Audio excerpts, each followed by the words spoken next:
Hello,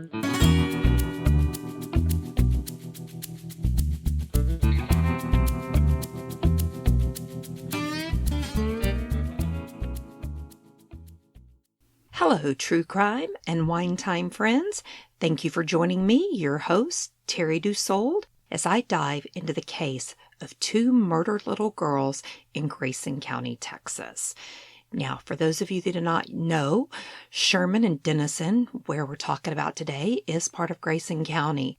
This is part of the Lake Texoma region and is located about 70 miles north of Dallas and about 31 miles southwest of Durant, Oklahoma.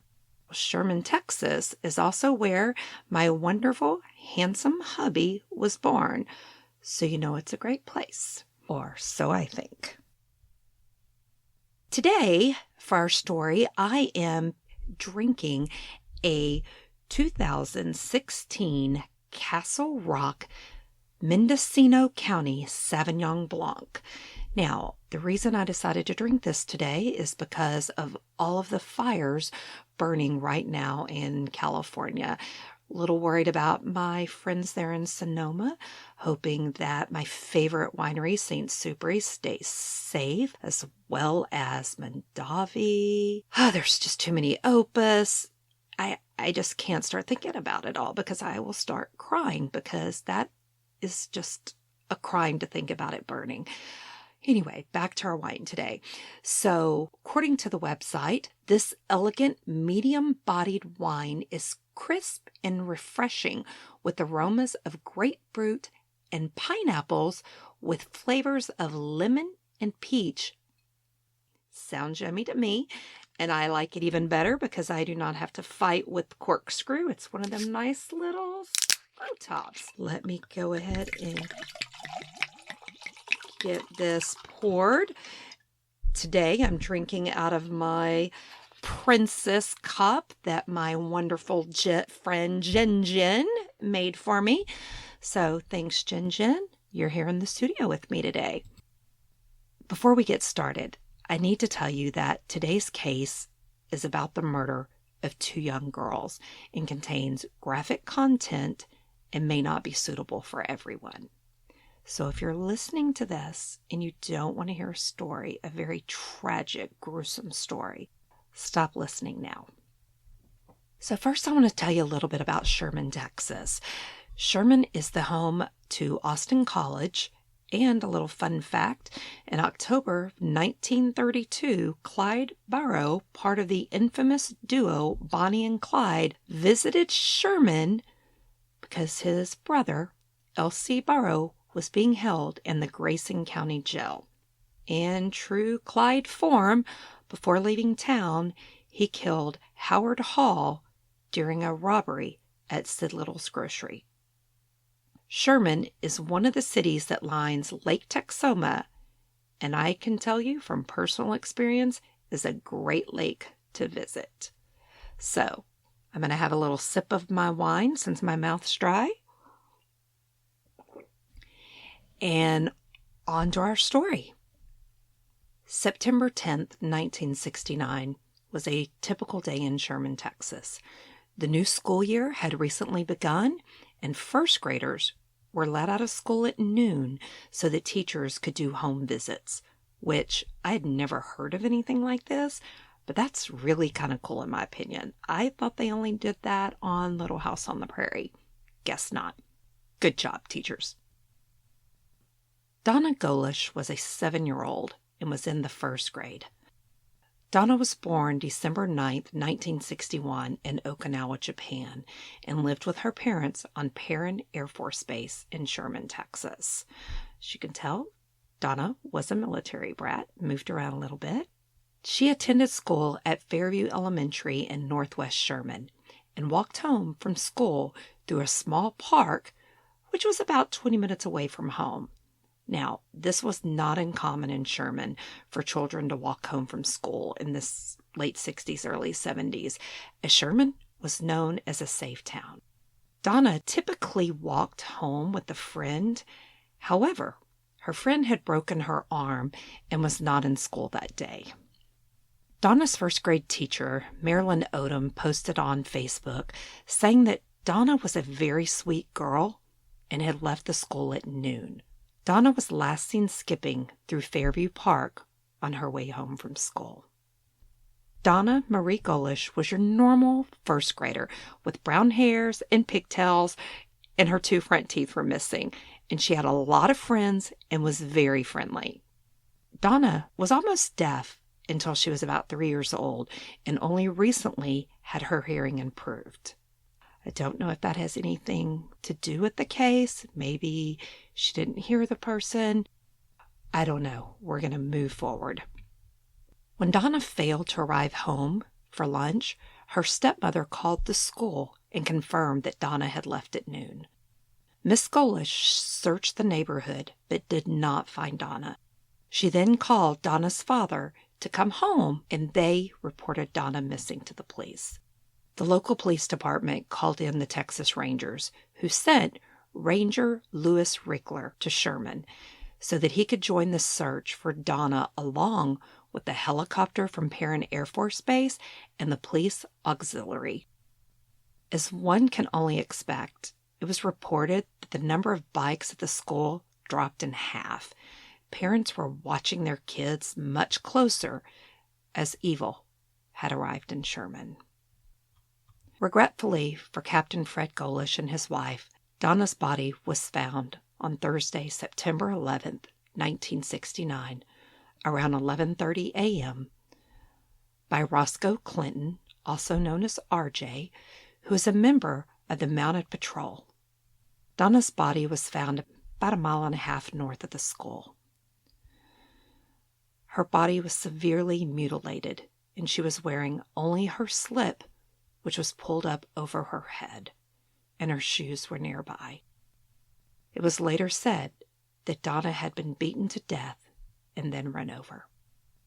Police did not find any evidence of sexual assault. They did, however, feel that a male committed this crime and there was a sexual nature to the crime. They did find paint fragments on Donna's foot, which were sent to the FBI lab in Washington, D.C. Police were interviewing people, and during this time they talked to 2 6-year-old boys who were in the park right before Donna. They told the police that they saw a beige car that was maybe a Comet, a Tempest, a Falcon, or an F-85 with a broken radio antenna. The boys said that the car had several bumper stickers on the bumper and rear window, and the boys described the driver as a young man with long sideburns. Now, guys, I'm just going to be honest and say here, I have no idea what any of those cars are. And the record said the boys couldn't decide exactly which car it was. So I think that's why they just kind of said, hey, it's one of all of these kind of cars. Don't know which one at this point. Sadly, as often happens, this description did not immediately help the police.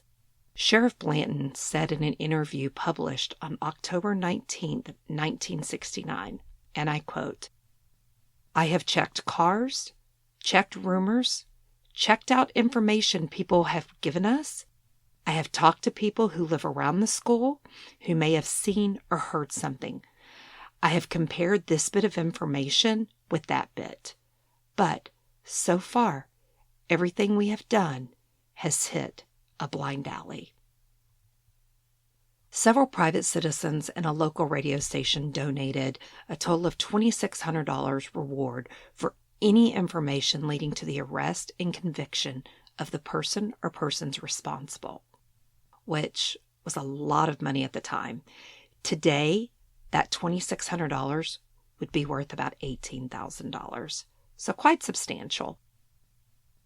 Police originally suspected an individual known as the Doll Man, who was a retired man and was known to be mentally unstable and often purchased large dolls and then mutilated them. Okay, this is just creepy as hell, and I need a drink. The Doll Man, he buys dolls and mutilates them. He was a creep, pure piece of shit, because in the past, he had also been accused of molesting young girls and for indecent exposure. The police did not have enough evidence or information to formally question the doll man, so they continued building their case. Sheriff Blanton told reporters that this girl escaped from her abductor and was run over by the car. I do not know where she was run over, but it was not at the scene where her body was found.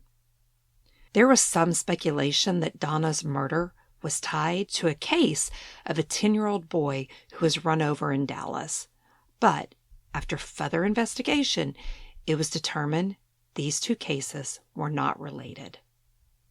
After 6 months of dead ends, the team felt that they would never find Donna's killer, which I can only imagine was frustrating to all of the policemen involved, the town, the families, and everyone, I'm sure, were scared for their children. Okay, friends, I got to take a drink because I'm frustrated at the thought that this poor girl and her family may not get justice. And that's a horrible thought to live with. Another quick sip, and we'll get back to the story. On April 1st, 1970, 203 days later exactly, 11-year-old Frances Laurie Stevens, known as Laurie, was reported missing in Denison. Laurie lived in Denison, which is 8 miles north of Sherman, and she had last been seen around 3:30 p.m. walking home from school. Let me point out that Laurie, too, was taken on a Wednesday while walking home from school. I wonder if Wednesday was significant to the suspect, or was it just a coincidence? I often hear in my true crime abduction that there is no such thing as a coincidence, but I don't know. Laurie was only 3 blocks from her home when she was last seen. Laurie's school friend, Carrie Carr, told a reporter in 2014, "I watched Laurie turn at her street to go home, and that's the last we saw of her." Laurie's mother, Miss Morgan, and her stepfather notified the police, and an estimated 50 to 60 sheriff's offices and state police used helicopters, planes, horses, car patrols, and foot patrol to comb the area where Laurie went missing. Miss Morgan told reporters that since the Golish girl, well, Laurie knew better than to ride with strangers. 4 days later, Laurie's body was discovered in a raven near Randall Lake, which is located northwest of Denison. Laurie's body was found by 2 servicemen who were stationed at nearby Perrin Air Force Base. Laurie was found face down with 6 bullet holes, with nothing on but her black patent leather shoes and white socks.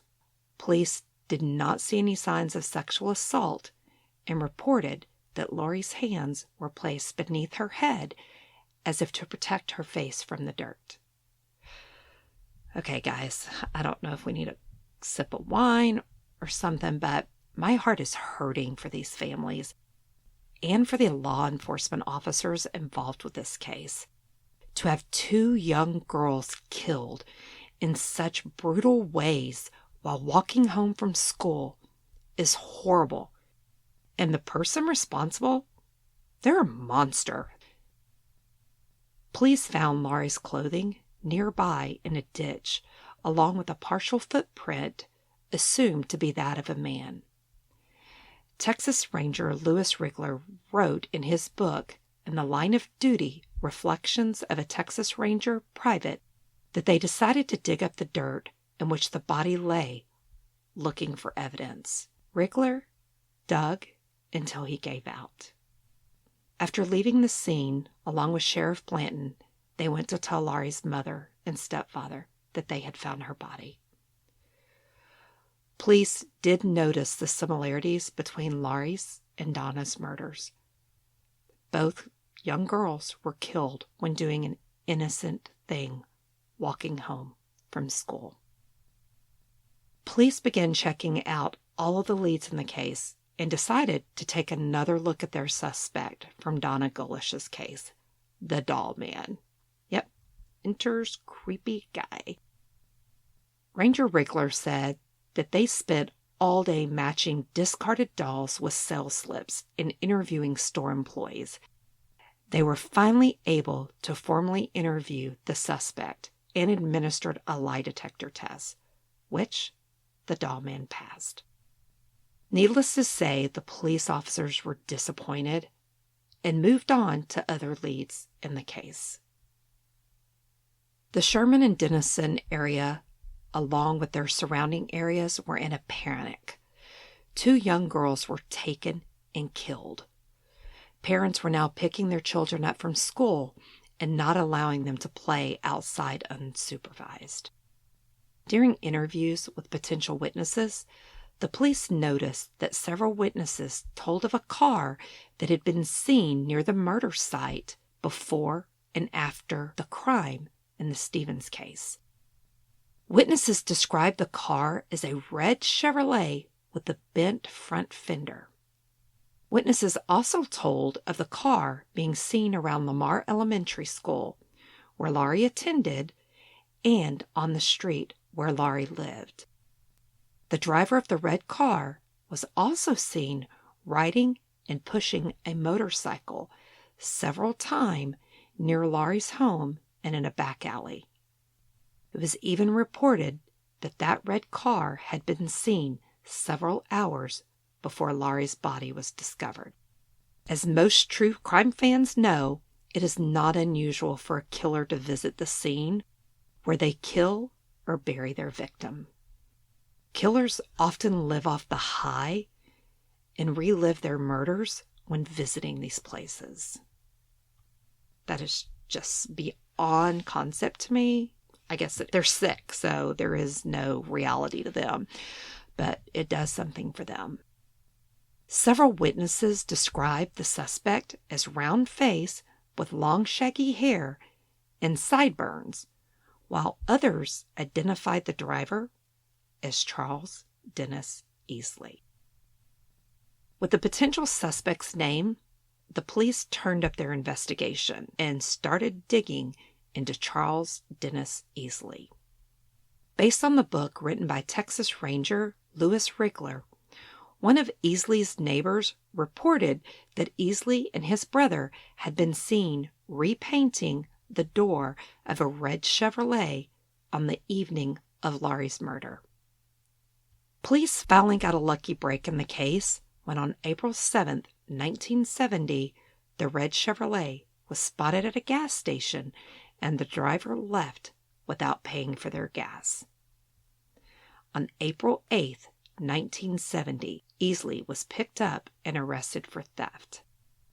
This allowed police to impound and search Easley's car. Police collected fingerprints along with dirt from the car, which were sent to the lab for testing and comparison. Charles Easley was 18 at the time of his arrest and dropped out of high school in his sophomore year. He lived at home with his parents and younger brother.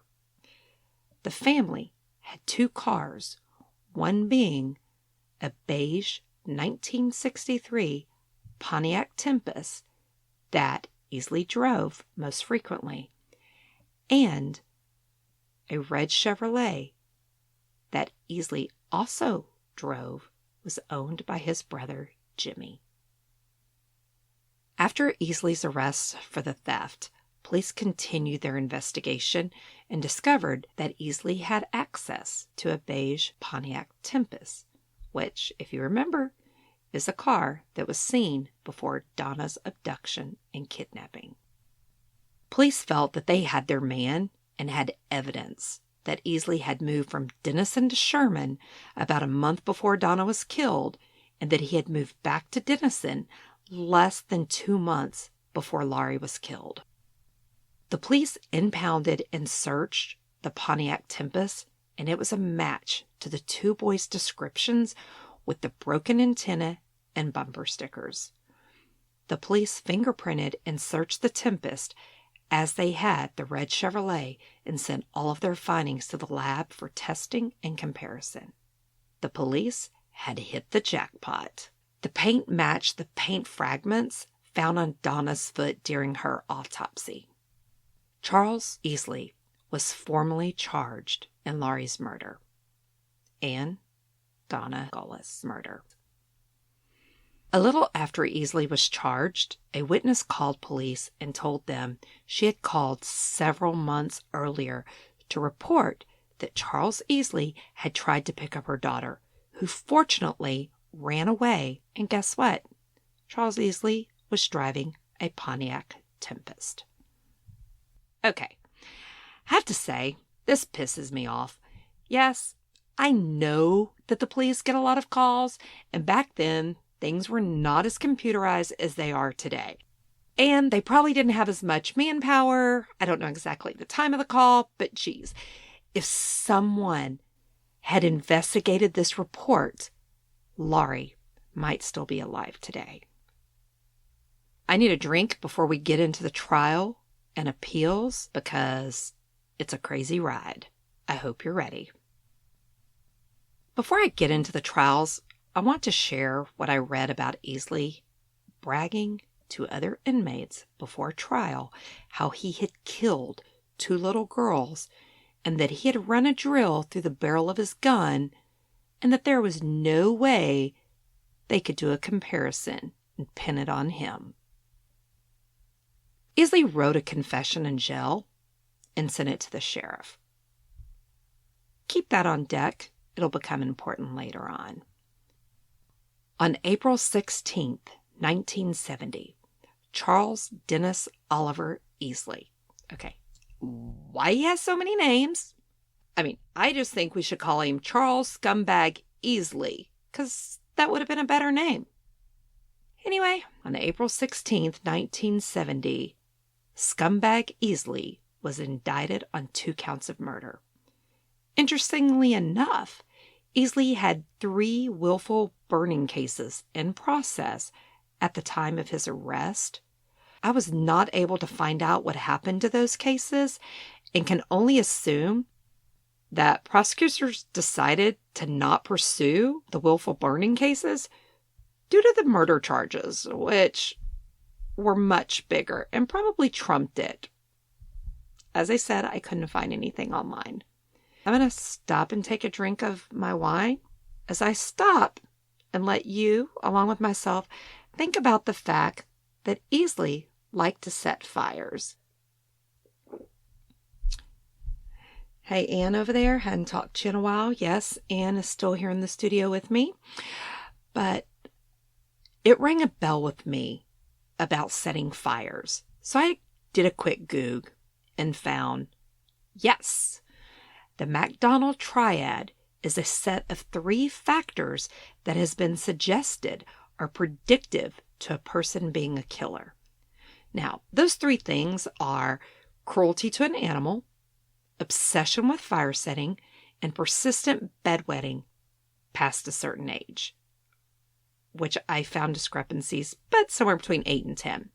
I am confident in saying that Charles Scumbag Easley likes to set fires and kill, so I bet he also wet the bed and hurt animals. Just my opinion of this piece of crap. We're going to keep moving because this case will go through several trials and retrials before justice is found. Things get a little complicated here, so I'm going to try to keep it simple, and I'm using my hands, so I apologize if there's background noises, but I'm all fired up. So as I said, I'm going to try to keep it simple by telling you about each girl's case individually, as both cases and trials were going on at the same time. Prosecutors made the decision to try Laurie Stevens' case and Donna Gullis' case separately, which turned out to be genius.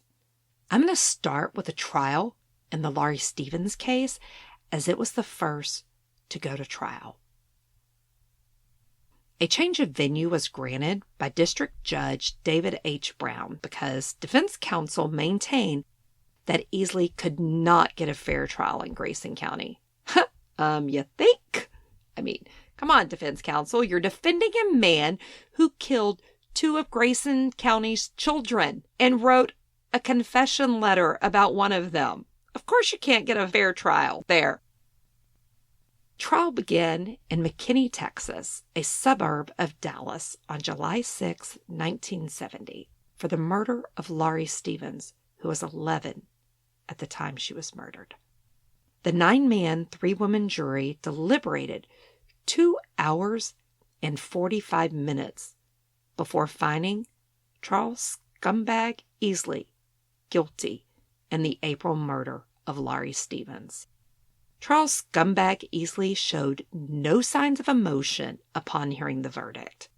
The prosecutors had sought the death penalty for the 18-year-old, and let me tell you, the defense did not call any witnesses during the trial, which had lasted 8 days. And, of course, defense attorney Don Jarvis told reporters immediately after the trial that he would be filing a motion for a new trial. And the appeal was filed, citing 9 claims of error. The most significant one being, and it was number 7, Easley contends that the trial court erred in admitting the testimony of 3 jail inmates who attributed certain statements to Easley while Easley was in jail awaiting trial. Remember, he was bragging, "Yeah, I killed 2 girls. I put a drill down a gun barrel. They can't get me." Remember those? Yeah. Sadly, the appeals court agreed based on the fact standards of Article 38.22 were not complied with by the prosecutors. The conviction from July 1970 in the Laurie Stevens case was overturned by the Texas Court of Criminal Appeals, and a retrial was ordered, which was delayed multiple times. Sorry, guys, I had to take a quick sip. Charles Scumbag Easley was retried in March 1974, and once again was found guilty of murder with malice in the April 1st, 1970 murder of Laurie Stevens, and was assessed a 100-year prison sentence. Easley then vocally said he wants to file an appeal. This trial lasted only 3 days, during which the prosecution called 33 witnesses to testify, and once again, the defense called no one. I'm going to assume he didn't have any friends, his family didn't want to speak up for him, they didn't have anybody to call. The jury only deliberated for about an hour and a half this time. Now, during the penalty phase, the state called one witness, and that was Sheriff Blanton, who testified, "I have known the defendant since 1969. He has a bad reputation." Easley did file another appeal, this time challenging the sufficiency of the evidence to support this conviction. And on November 12, 1975, the Texas Court of Criminal Appeals ruled that the state had failed to prove that Easley was the one who killed Laurie Stevens, and gave the state the option of dropping the case or trying him again. Let me remind you, this was before DNA, and they hadn't found any hard physical evidence on Laurie's body. It was all circumstantial. The state dropped the charges in this case and proceeded with the case against Easley for Donna Golish, since there was physical evidence and they felt it was a stronger case.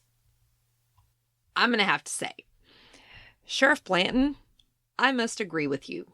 Charles Scumbag Easley is a bad dude. I also agree with the 2 juries that found Scumbag Easley guilty. Court of Appeals, I do not agree with you this time. Then again, I'm not a judge, and my bar for a dirtbag is much lower than theirs. I am just going to pipe in and say, I'm glad we're not drinking every time I say Easley, or I don't know about you, but I'd be too drunk to finish.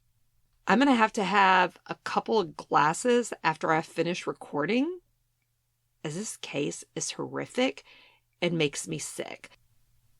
While doing my research, I just kept digging and just kept getting more horrified, and I couldn't sleep. I'm going to take a quick drink. Time to move on to the trial against scumbag Easley for Donna Golish's murder. Real quick, before I get into that, I wanted to tell you this case was sent to me by a friend who lives in Dallas. Believe it or not, is not from the Sherman or Denison area. I reached out to my mother-in-law and said, hey, doing this podcast, I'm looking into this case. Your son doesn't remember anything because he was only in first grade. What do you remember? I have to tell you, my mother-in-law, Pat, she knew so much. I was taking notes, copious. I mean, it was just amazing. She was like, we went to church with, Donna's family. They were a great family. Everybody was scared. She goes, I didn't want to, let Philip, which is my husband, walk home from school. She goes, it was horrible. And my father-in-law, who passed away when my husband was 16, was part of the sheriff's reserve. I did not get to meet this man, but I am so thankful he was not part of the team that went searching for either of these young girls, because that's not something you need to live with. I mean, he was a reserve officer. He wasn't a full-time officer.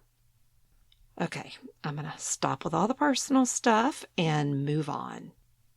Once again, on September 2nd, 1970, a change of venue was granted, as there was not a way that scumbag Easley could get a fair trial in Grayson County. And considering it is a constitutional right to get a fair trial, I agree, dirtbag Easley can't and never will be able to get a fair trial in Grayson County, not even if it was held 49 years later. The trial began in March of 1971 and went typical of a trial. The judge in the case did hear testimony 2 days in a row from prosecution without the jury present so that he could determine if he would allow that testimony and evidence to be heard in open court. The 7-page handwritten confession from scumbag Easley was the testimony in question. It was allowed to be heard. Now, Easley, while sitting on the witness stand, denied line by line the confession read. He did not deny writing the statement while in the Grayson County Jail, but said he wrote the statement because he had been told that if he did, he would be sent to a mental institution instead of a prison. The state was seeking the death penalty and wanted the electric chair. The judge allowed that confession, which was the most damaging piece of evidence, along with those paint flecks that were matched to scumbag Easley's vehicle. In this confession, Easley confessed to getting Donna Golish into his car where he tried to rape her but failed. He then said he took her into a field and beat and choked her to death and finally ran over her with his car. This guy is a sick piece of crap. He was only 18, but he was awful and horrific. Scumbag Easley was found guilty after only 2 hours and 30 minutes of deliberation by this jury, and after 45 minutes of deliberation in the punishment phase, he was sentenced to death in the electric chair, known as Old Sparky. Yes! Guilty! Justice! I've seen Old Sparky visiting the museum in Huntsville, and I'm going to tell you, Sparky looks mean. But sadly, not so fast. At first, all I could find was that a new trial was ordered and a few comments about the verdict not being rendered and that the judge had recused himself. I spent hours upon hours looking online in an archive. I even called the Grayson District Clerk office and talked to one of their staff who was great. And she too couldn't find anything about why Judge Brown did not render a verdict. However, he ordered a new trial and a change of venue. Then enters my tenacity streak. I decided to try a Boolean search, which is something I use in my daytime job as a recruiter. I did a Boolean search that included Judge Brown. Pay dirt, happy dance, and a drink for me. Sorry, guys. I get a little excited when I solve a puzzle. My husband will tell you I get a little bit of OCD. I just like dig and dig. And I just got to keep going. Well, friends, have a quick sip because it's about to get real. Judge Brown, in May of 1971, was formally being investigated by the State Judicial Qualifications Commission. They were looking into his conduct. Yep, you heard me right. A master was requested to take evidence. Judge Brown was found guilty of misconduct on 8 of the 10 charges brought for the commission's consideration. After a unanimous vote of its sitting members, the commission recommended that Judge Brown be removed from his office as district judge. Wow, this is not good for anyone, especially the Golish family. Let me tell you why they removed the judge. There was an incident about the electronic surveillance of a criminal defendant and his lawyer was discussed. And guys, I have to tell you, it sounds bad.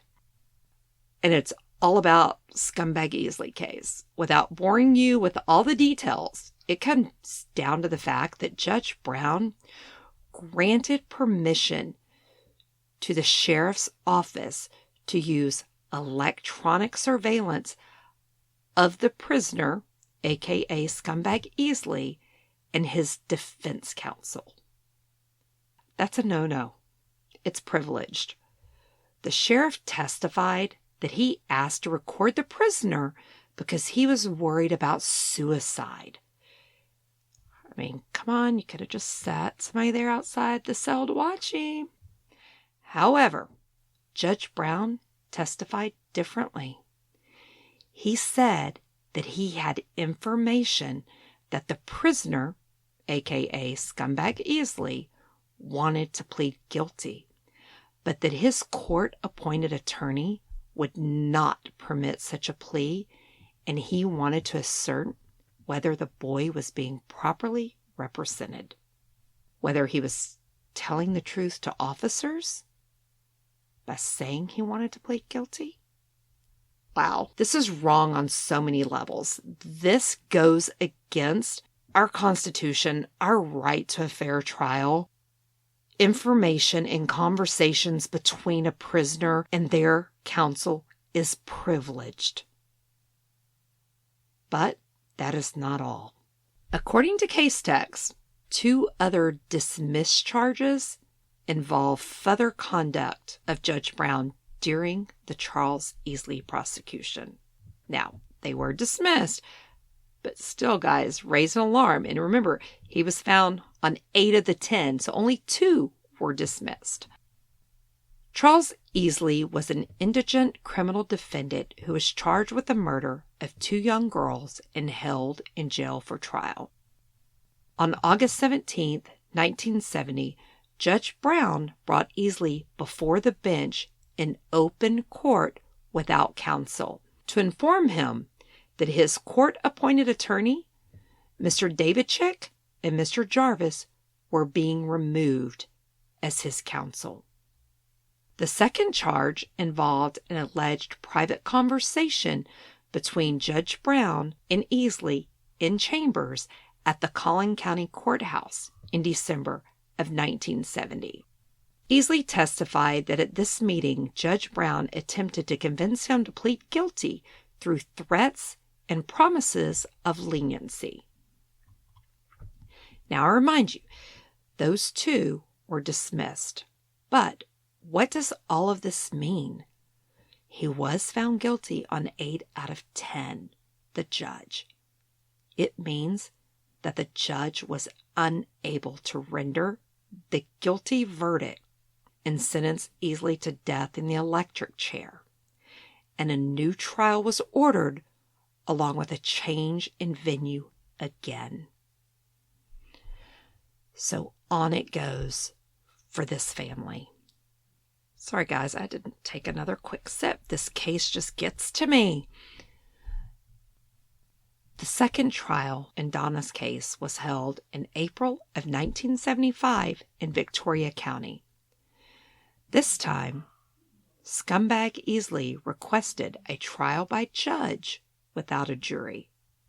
I mean, come on, scumbag, did you think that a judge was going to be like, oh, yeah, I don't think you did it. I'm going to, go against what a jury of 12 said. He went with it, so scumbag Easley was once again found guilty, and this time was sentenced to life in prison. Scumbag filed another appeal in 1978, claiming too much time had gone by and that the state's witness memories had dimmed greatly. No, because the case had to be retrialed because of the judge. Guess what? Denied. He also claimed search of the Pontiac was unreasonable, unlawful, and in violation of his constitutional rights, and that the paint scrap from the car should not have been permitted into evidence. Denied. He also claimed that the evidence was insufficient to prove the corpus delicti because it does not show that Golish's death was caused by criminal means. Also, insufficient evidence to show that he is the person guilty of the offense if the corpus delicti is proven. Now, denied, based on the fact that the evidence shows strongly that the death of Donna Golish was caused by criminal means. The judgment was upheld and Easley went to prison for life. Happy dance, justice. I still think he should have visited old Sparky. He's in prison. As of today, Charles Dennis Scumbag Easley has been denied parole. The latest denial stated the nature of the offense as the reason for denial. And I'm going to just say that I think the petition that was put out to the public from Lori Stevens' family and Donna's family helped the parole board make this decision. We will be keeping track, and when he comes up for parole again, if there's another petition, we will be supporting it, and we will share it with our friends. Justice for Donna Golish and Laurie Stevens was a hard battle, but one that ended with justice, which does not happen for everyone. I want to share one last item with you today that I found in Ranger Rickler's book, and I quote directly. Perhaps the greatest irony of the two deaths came when deputy sheriffs were going through Laurie Stevens' desk at Lamar Elementary. There they found a drawing of a car driven by a man with a little girl standing outside. The drawing was headed by this warning scrawled in her child's hand. Live a little. Don't get into cars with strangers. You can see a copy of this drawing on our website at truecrimeandwinetime.com under episode 4.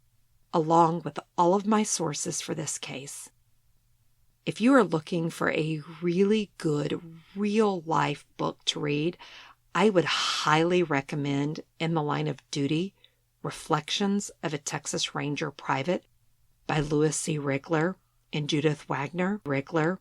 It is an amazing book and gets into some of the cases that he handled. If you want to support me in true crime and wine time, please join our Patreon fan club at patreon.com, True Crime and Wine Time. We have 3 different tiers of membership, and each include additional content and exclusive content. It takes a lot of hours of research and recording for each of these cases. For example, this case, I did about 15 hours of research, reading everything, calling, the district clerk's office. It was complicated and confusing with all of the different trials. So if you'd like to support us and get a little something extra, you can. You can also interact with me directly on our Facebook page at True Crime and Wine Time, or on Twitter at Terry True Crime. Thank you for listening to True Crime and Wine Time. Until next week, stay safe, watch out for crime, and enjoy your wine time.